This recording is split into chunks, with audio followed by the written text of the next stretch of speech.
Good afternoon to one and all present here. I am going to talk about the topic rights of an unpaid seller. First, we have to start what is meant by unpaid seller. And the unpaid seller means the whole of the price of the goods has not been paid. And when the bill of exchange or other negotiable instrument has been received as a conditional payment and it has been dishonored. So, unpaid seller simply says that the small portion of the price remains unpaid. The price that does not include other expenses. Other expenses means such as loading and unloading charges, freight charges, etc. That is not included. Then the expiry of the credit period, if the price remains unpaid, the seller has right to claim the price. Next one is rights of an unpaid seller against goods and against the buyer personally. It can be broadly classified into two. That is, the one is against goods and the other one is against the buyer personally. In case of goods, it can be also subdivided into two categories. That is, the property of the goods has not been passed to buyer and the property of the goods has been passed to buyer.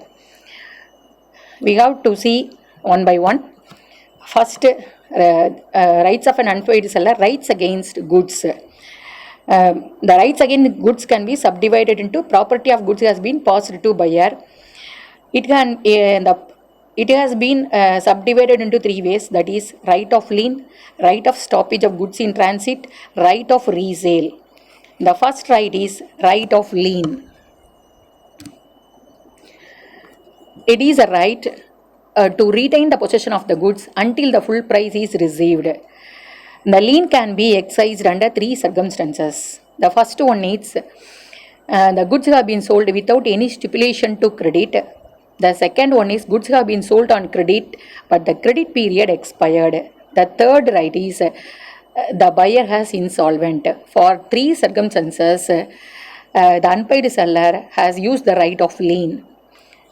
Next, other provisions for right of lien is he may exercise the right of lien even if he possesses the goods as an agent or a bailee. He acts as an agent of a buyer or he possesses the goods as a bailee. He also exercises the right of lien. He has made a part of delivery of goods. He may exercise the right of lien on the remainder of the goods. And then he obtained the order from the court to receive the price of goods. For three circumstances, and the right of lien can be used by the seller. In what situation the right of lien is lost? First one is he delivers the goods to the carrier or a bailee without reserving the right of disposal of goods. Second one is the buyer lawfully obtained the possession of the goods. The third one is the unpaid seller waives his right of lien to the buyer. Fourth one is the buyer disposes the goods by sale with the consent of the seller. For acceptance of seller, the buyer disposes the goods by sale or pledge, etc. The document of title to goods has been transferred to any person as a buyer for sale. For this situation, the right of lien is lost. It is not used by the seller. Next, the second right is right of stoppage of goods in transit. It means the right of stoppage of goods while the goods are in transit and to retain them till the full price is paid. In what situation the right of stoppage of goods can be exercised? The goods must not be in the possession of the seller. Second one is the goods must be in the course of transit only. Then the buyer becomes insolvent. For these three reasons, the unpaid seller has a right of stoppage of goods in transit. What is meant by duration of transit? The goods are delivered to a carrier for the purpose of transmission until the buyer takes the delivery of goods from the carrier. In this period, it is a duration of transit period. Next one is under what circumstances under the right of stoppage is lost? The buyer obtains the delivery of goods. He received the goods from the seller. The unpaid seller is not used the right of stoppage of goods in transit. Second one is the carrier holds the goods on behalf of the buyer as a bailee. The third one, the goods are delivered to the ship chartered by the buyer. That means the buyer has a own ship, or he has take a lease of a ship to deliver to loading the goods. The carrier refuses to deliver the goods to the buyer for any charges.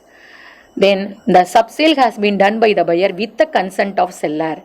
Next, the document of title to goods, that means bill of lading, railway receipt, that has been transferred to any person as a buyer. That person also transfer the document by way of sale of goods. For these circumstances, the right of stoppage of goods in transit is not used by the unpaid seller. Then, how to exercise the right of stoppage in transit? For two ways, the right of stoppage is used by the unpaid seller. First one is by taking the actual possession of the goods. The next one is by giving the notice of his claim to the carrier or a bailee or a principal. Duty of a carrier. When the notice is given by the unpaid seller, the carrier or a bailee shall redeliver the goods to the unpaid seller according to his direction. The expenses of delivery shall be borne by the seller only. The right of stoppage of goods in transit is an extension of right of lien. Next one is subsale or pledge by a buyer. The unpaid seller has a right of lien or a stoppage of goods in transit is not affected by any sale or other disposition by the buyer. But there are two exceptions. Exception one is the subsale has been done with the consent of seller. Second one is the document of title to goods has been lawfully transferred to any person as a buyer. For these two circumstances, the right of subsale or pledge by the buyer has not been used by the unpaid seller. Next, third right is right of resale. An unpaid seller can resell the goods under three circumstances. One is the goods are perishable in nature. Second one is the buyer commits a default in making the payment.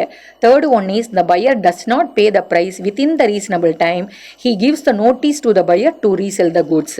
For these three ways, the unpaid seller can resell the goods. Next, another broad category is the property of goods has not been passed to the buyer. In that category, the unpaid seller has a right of withholding the delivery of a goods, or he has used the right of lien, or he has used the right of stoppage of goods in transit until the price paid by the buyer. Next another broad category is rights against the buyer personally. In these rights, unpaid seller the unpaid seller has used the shoot for price. The property of the goods has been passed to the buyer. The buyer wrongfully refuses to pay the goods. The unpaid seller may file the case against the buyer and claim the price.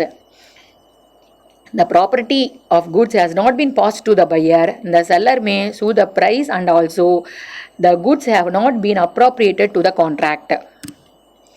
Next, another right is suit for damages for non-acceptance. The buyer wrongfully refuses to accept and pay for goods. The unpaid seller may sue him for damages only. Next, suit for damages for repetition of the contract. The buyer cancel the contract before the due date.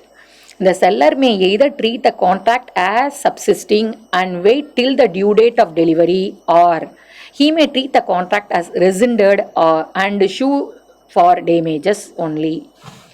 Next one is suit for interest.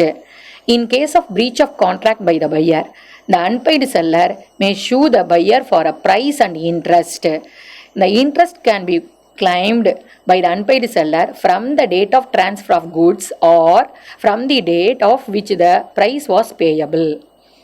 Thank you.